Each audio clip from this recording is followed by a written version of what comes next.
Hello दोस्तों, आज से हम लोग स्टार्ट करने जा रहे हैं इंडिकेटर्स। बेसिकली इंडिकेटर्स का यूज़ करके हमें ट्रेड करना है क्या? नहीं, हमें चार्ट पैटर्न्स का ही यूज़ करना है ट्रेड के लिए। और वो हम लोग इंडिकेटर्स के बाद चार्ट पैटर्न्स ही सीखने वाले हैं। तो इंडिकेटर सिर्फ कंफर्मेशन के लिए यूज़ करना है। आपको ऐसे कई सारे लोग मिल जाएंगे जो इंडिकेटर्स का यूज़ करके भी ट्रेड करते हैं। हाँ, इंडिकेटर्स का यूज़ करके ट्रेड किया जा सकता है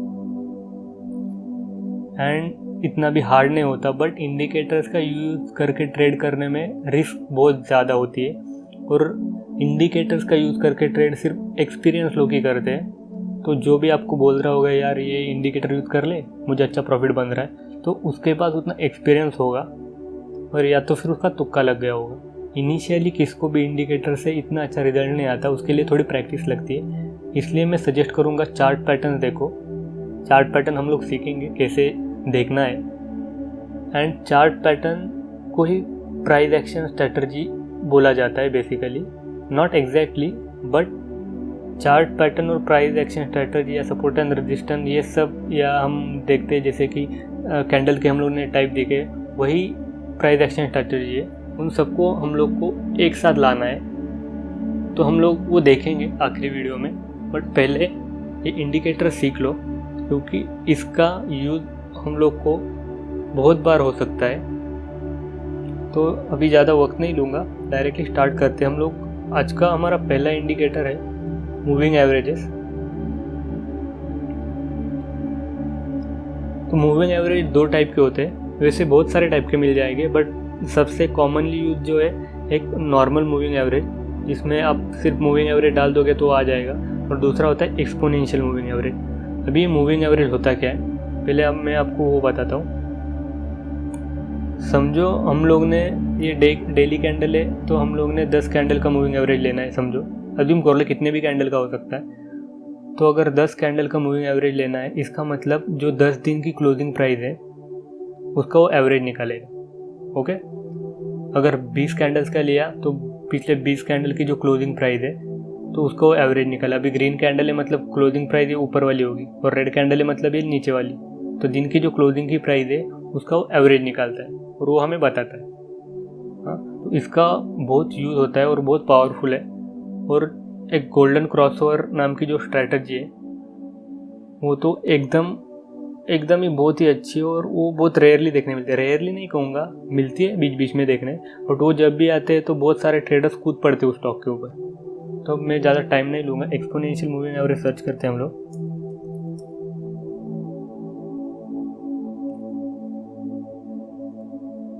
तो 2 मैंने एक्सपोनेंशियल मूविंग एवरेज ऐड किया, आप लोग देख सकते हैं यहाँ पे। अब आप लोग कहोगे कि मैंने सिंपल मूविंग एवरेज के बारे में एक्सप्लेन किया और एक्सपोनेंशियल मूविंग एवरेज क्यों ऐड कर रहा हूँ। तो बेसिकली सिंपल मूविंग एवरेज में क्या होता है कि समझो मैंने 10 दिन का मूविंग एवरेज निकाला तो 10 दिन का एवरेज निकलेगा। बट एक्सपोनेंशियल मूविंग एवरेज में क्या होता है कि 10 दिन का समझो मैंने एक्सपोनेंशियल मूविंग एवरेज लिया, तो वो क्या करेगा, जो अभी लेटेस्ट कैंडल है उसको ज़्यादा प्रेफरेंस देगा, उससे पिछले वाले को उसको थोड़ा कम प्रेफरेंस देगा, उससे पिछले वाले को उससे भी थोड़ा कम देगा, उससे पिछले वाले को उससे भी थोड़ा कम देगा, और उसके अकॉर्डिंगली मूविंग एवरेज निकालेगा। इसलिए अगर आप ठीक से देखो, अगर moving average and exponential moving average किसी एक ही टाइम फ्रेम के, अभी हम लोग देख सकते हैं दोनों में 9 यहाँ लिखा है, तो दोनों का टाइम फ्रेम 9 कैंडल्स का है, पिछले 9 कैंडल का एवरेज दिखाएगा। तो अगर दोनों एक्सपोनेंशियल मूविंग एवरेज के जगह मैंने एक एक्सपोनेंशियल मूविंग एवरेज और एक मूविंग एवरेज लगाया तो हमें स्लाइटली डिफरेंस देखने मिलेगा। इसलिए मैं कहता हूँ कि एक्सपोनेंशियल मूविंग एवरेज यूज़ किया करो, वो ज़्यादा पावरफुल है। तो अभी हम लोग इसका सेटिंग में जाके इसको 50 सेट करेंगे, लेंथ इसका मतलब पिछले 50 कैंडल्स का एवरेज। एंड जो दूसरा है उसको 200 करेंगे, पिछले 200 कैंडल्स का एवरेज। इसका कलर भी चेंज कर देते हैं क्योंकि दोनों का कलर सेम है। तो इसका समझ लो अपन लोग करते हैं रेड। ओके, इसका रेड हो गया। चलो, तो अभी ये एक्सपोनेंशियल मूविंग एवरेज जो 50 वाला है हमारा, वो यहाँ है, मतलब 407 पे। इसका मतलब क्या है कि इसके पीछे वाले जो 50 कैंडल्स है, अगर उनका जो क्लोजिंग प्राइस है उसका अगर हम लोग ने एवरेज निकाला तो वो 407 आता है। वैसे अगर इसके पिछले 200 कैंडल्स का एवरेज निकाला क्लोजिंग प्राइस का, तो वो यहाँ आता है 387 में। ओके, इसका यूज़ कैसे करना है, इसका यूज़ बेसिकली एक पोजिशनल ट्रेड के लिए ज़्यादा होगा। ओके, तो यहाँ आप लोग देख सकते हैं जैसे इसने 50 डेज़ वाले या 50 कैंडल्स वाले मूविंग एक्सपोनेंशियल मूविंग एवरेज ने, मैं शॉर्ट में बोलता हूँ EMA, ये एक्सपोनेंशियल मूविंग एवरेज को 50 कैंडल्स वाली EMA ने 200 कैंडल्स वाली EMA को नीचे क्रॉस किया, तो स्टॉक की प्राइस देखो आपने कितने नीचे गए और कितने दिनों तक गई है। और जैसे इसका उल्टा, अब 50 EMA ने 200 EMA को नीचे से अगर ऊपर क्रॉस किया तो स्टॉक की प्राइस ऊपर जाती है। और एक बात है कि ये जो स्टॉक की प्राइस है हमेशा ये कभी कभी है ना, कभी कभी नहीं, बहुत बार ऐसा देखने को मिलता है कि 200 जो मूविंग एवरेज है इसको एज ए सपोर्ट यूज़ करती है। आप लोग देख सकते हो जैसे ऊपर गई तो यहाँ पे सपोर्ट लिया, वापस ऊपर गई यहाँ पे सपोर्ट लिया, वापस ऊपर गई यहाँ पे सपोर्ट लिया। तो ये छोटी छोटी चीज़ है, प्रैक्टिस करो कि यार ये गोल्डन क्रॉसओवर क्या होता है। जब 50 वाला एवरेज 200 वाले एवरेज को क्रॉस करता है तो उसे गोल्डन क्रॉसओवर कहते हैं। एंड 200 वाला एवरेज सपोर्ट का काम करता है, रेजिस्टेंस का भी करता है। अगर स्टॉक नीचे हो तो रेजिस्टेंस का भी काम करेगा। तो ये सिर्फ याद रखो, अगर आप पोजिशनल ट्रेडिंग ले रहे हो तो एक गोल्डन क्रॉसओवर भी देखा करो। आपको बार बार नहीं देखने मिलेगा, साल में एक आध बार ही देखने मिलेगा। हर स्टॉक में साल में एक आध बार दिखता है, बट कुछ ऐसे स्टॉक्स है जो कि बहुत फंडामेंटली स्ट्रॉन्ग है, जैसे हिंदुस्तान यूनिलीवर, उनमें ये देखने नहीं मिलेगा आपको, क्योंकि वो हमेशा ऊपर ही भागते रहते हैं। इसलिए हमेशा उनका जो 50 EMA है वो 200 EMA के ऊपर ही देखने को मिलेगा। तो ये हो गया पोजिशनल के लिए, बट इसको डायरेक्टली यूज़ नहीं करना, इसके साथ बहुत सारे कन्फर्मेशन होते हैं जो हम आगे आने वाले सीरीज़ में सीखेंगे। तो अभी हम लोग दूसरा जो क्रॉसओवर होता है वो स्विंग ट्रेडिंग के लिए होता है, वो दिखाता हूँ मैं। आप कैसे भी कर सकते हैं, अगर आप 200 की जगह 50 डालो और 50 की जगह 20 डालो, मतलब 20 और 50 का क्रॉसओवर देखो तो इसमें भी आपका रिजल्ट मिल जाएगा। बट इसका क्या है, ये थोड़ा लेट रिजल्ट देता है, मतलब लगभग स्टॉक का प्राइस यहाँ करेक्ट होने के बाद यहाँ से ऊपर जाना शुरू होगा और आपको इसने कॉल कब दिया यहाँ पे, लगभग 1 महीने बाद। ये थोड़ा लैगिंग इंडिकेटर है, थोड़ा लेट कॉल देता है। तो इसलिए मैं कहता हूँ इसको डायरेक्टली यूज़ मत करो, इसको एज ए कन्फर्मेशन ही यूज़ करो। अभी दूसरा मैं जो दिखाने जा रहा हूँ आपको, इसको अभी 6 रखना है पोजिशनल के लिए या इंट्राडे के लिए मैं बता रहा हूँ, बट इसको कंफर्मेशन के लिए यूज़ करना है, इससे ट्रेड नहीं लेना है। 6, दूसरा है 12 और एक तीसरा लगाना पड़ता है इसमें, इस वाले स्ट्रेटजी में।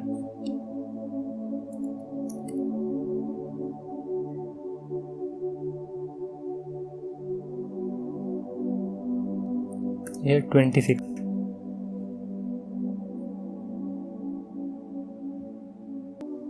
तो इसको येलो ही रहने देते हैं।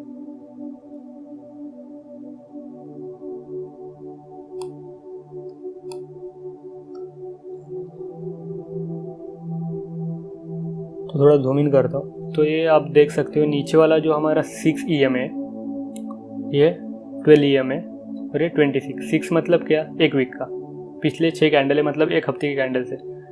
ये जो है ये मतलब 12 डेज मतलब 2 वीक का, और ये है 1 मंथ का। अभी देखो जैसे 6 EMA 12 EMA को क्रॉस करता है तो हम ऐसा कह सकते हैं कि स्टॉक की प्राइस अब ऊपर जा सकती है कुछ छोटे से समय के लिए। तो हम वेट करेंगे कि वो 6 EMA 26 EMA को भी क्रॉस करे। और आप देख सकते हैं जैसे इसने क्रॉस किया तो यार 4-5 दिन के लिए कुछ ना हो, प्राइस ऊपर गया। अगर आप यहाँ क्रॉस किया इस दिन पे, तो अगले दिन पे अगर आप यहाँ कुछ तो लेते 289 पे और यहाँ पे कहीं तो बेचते लगभग 305 पे, लगभग ये 3-4% प्रॉफिट है। स्विंग ट्रेडिंग में ऐसा ज़्यादा एक्सपेक्टेशन मत रखो, 3 से 5% ही मिलता है। अगर ज़्यादा लालची बनोगे तो लॉस में जाओगे। आप देख सकते हैं बाद में कैसे प्राइस गिरा है।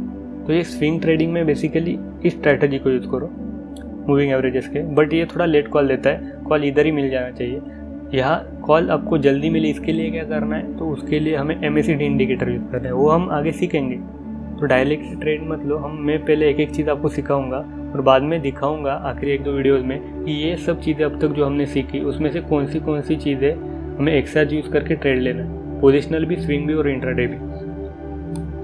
तो जो लोग ज़्यादा लालची वो लोग क्या कर सकते हैं कि यार उनको बेचना है तो वेट कर सकते हैं, जब ये 6 EMA वापस नीचे की तरफ क्रॉस करने लगेगा तब बेच दो। ओके, तो इसका बेसिकली इतना है। इसके ही उल्टा अगर ये 6 EMA ऊपर से क्रॉस करता हो तो शॉर्ट सेल करने, बट ये नीचे से कॉल कर रहे हैं तो हम लॉन्ग पोजीशन लेंगे। लॉन्ग मतलब क्या, अभी खरीदना बाद में बेचना। शॉर्ट सेलिंग मतलब क्या, पहले बेचना बाद में खरीद। और एक इम्पोर्टेंट बात, अभी यहाँ देखो, यहाँ इस लाइंस में ज़्यादा गैप नहीं दिख रहा है, एक दूसरे के साथ चिपकी हुई, तो ऐसे वक्त ज़रा ट्रेड से दूर रहो। जब ऐसा देख सकते हो गैप हो तभी ट्रेड लेना।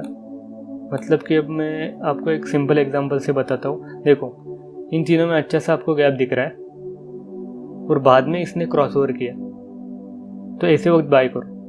बट ये तीनों एक साथ ही चल रही है चिपक के और क्रॉस करती है, तो ऐसे वक्त ट्रेड मत लो, क्योंकि 100% आपका लॉस होगा। तो इसमें तो ज़्यादा कुछ नहीं था। अभी आप देखो ऊपर जा रहा है अच्छा सा, और तीनों कैंडल में अब देखो यहाँ पे हम लोग तीनों लाइन में गैप देखने को मिल रहा है लंबे समय तक, आपने देखा होगा। तो यहाँ पे पहला क्रॉस किया, ये कन्फर्मेशन कि जा सकता है, और दूसरा क्रॉस किया तो एकदम हम एक 70-80% कन्फर्मेशन मिल जाता है कि अब जाएगा। बट हमेशा मैंने कहा था जब भी कोई भी आपको कन्फर्मेशन मिलता है तो एक बार प्राइस रिटेस्ट होता है। देखो यार रिटेस्ट हुआ और बाद में नीचे गिरा। तुम सबसे पहले याद रखना कि अच्छा सा गैप हो तीनों लाइन में और बाद में क्रॉसओवर मिले तो ये एंट्री लेना है, और वो भी रिटेस्ट के बाद ही एंट्री लेने की सोचो। अगर रिटेस्ट नहीं होता है तो क्या करना है वो हम लोग आगे आने वाली वीडियोस में देखेंगे। तो इस जो मैंने अभी बताया ये एक्सपोनेंशियल मूविंग एवरेज, इसके लिए इतना ही, और इसको एज अ कन्फर्मेशन ही यूज़ करना है। इसका यूज़ करके ट्रेड मत करो, या इसका यूज़ करके ट्रेड भी कर सकते हो, बट इसके साथ और भी कन्फर्मेशन हमें यूज़ करना है, जैसे कि वॉल्यूम, RSI, MACD। अभी ये सब चीज़ें क्या है आगे आने वाले 1-2 वीडियोज़ में आपको पता चल जाएगी। तो thank you for watching this video को लाइक करना, कमेंट करना, दोस्तों के साथ शेयर ज़रूर करना। Thank you.